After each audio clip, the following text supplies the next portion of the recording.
Welcome back to another video. Have you ever heard of the term learned helplessness? Have you ever wondered what it means? In this video, we will be taking a look at the definition, key aspects, real-life examples, and how to overcome learned helplessness. So let's jump into it. Learned helplessness is a psychological phenomenon where a person or animal, after experiencing repeated negative events that they cannot control, starts to believe that they are powerless to change their situation. Even when opportunities to do so arise, they don't take them. They just feel like no matter what they do, things will not get better. It was discovered by American psychologist Martin Seligman in the 1960s.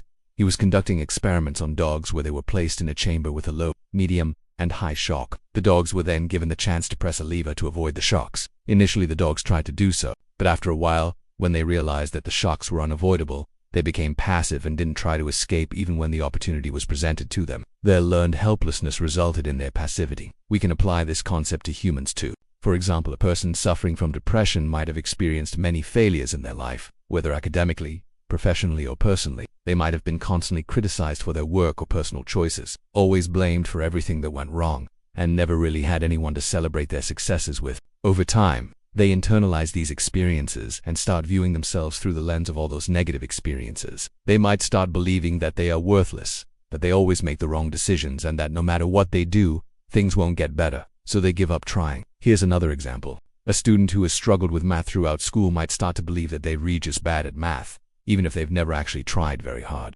They see other students easily breezing through the subject and think that it's because those students are smarter than them, so they don't even bother trying. Learned helplessness is different from simple helplessness. A person who is simply helpless is unaware of their ability to improve their situation. But a person who has learned helplessness knows that they could improve their situation, but because of their past experiences, they believe that it's futile and pointless to try. Now that we know what it is, let's move on to some real-life examples of learned helplessness. A student who has failed math tests repeatedly might stop trying in class and give up on trying to understand the concepts. Despite having the ability to grasp the material, they've experienced so much failure that they've become hopeless. So now they just wait for remedial classes, which they also fail. An employee who has been passed over for promotions despite their hard work and dedication might stop trying to impress their boss or company. After receiving consistent negative feedback and being stuck in the same position for years, they feel like their efforts are pointless and their growth is stunted. A person who has been a victim of prolonged abuse might stop trying to seek help or escape their situation. After enduring years of mistreatment,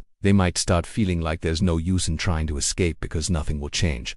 Now let's talk about how to overcome learned helplessness. Building a sense of control. One way to overcome learned helplessness is by setting small, achievable goals and working towards them. By experiencing small wins, you can build momentum and regain a sense of control over your life. For example, if you've been struggling with your mental health, set small goals like getting out of bed, taking a shower, and getting some fresh air each day. Cognitive reframing. Another way to overcome learned helplessness is by challenging your negative thoughts and reframing them in a more positive light. If you find yourself thinking "I'm not good enough," challenge that thought and reframe it as "I am capable and deserving of success." You can also keep a gratitude journal to remind yourself of all the things you are grateful for. Support systems. Reaching out to friends, family, or a therapist can provide you with the emotional support and guidance you need to overcome learned helplessness. By sharing your struggles and asking for help, you can gain new perspectives and develop coping mechanisms. Therapy and resilience training. There are also therapies and resilience training programs that can teach you how to overcome learned helplessness. For example, cognitive behavioral therapy or CBT can help you identify and challenge your negative thought patterns and develop more adaptive ones.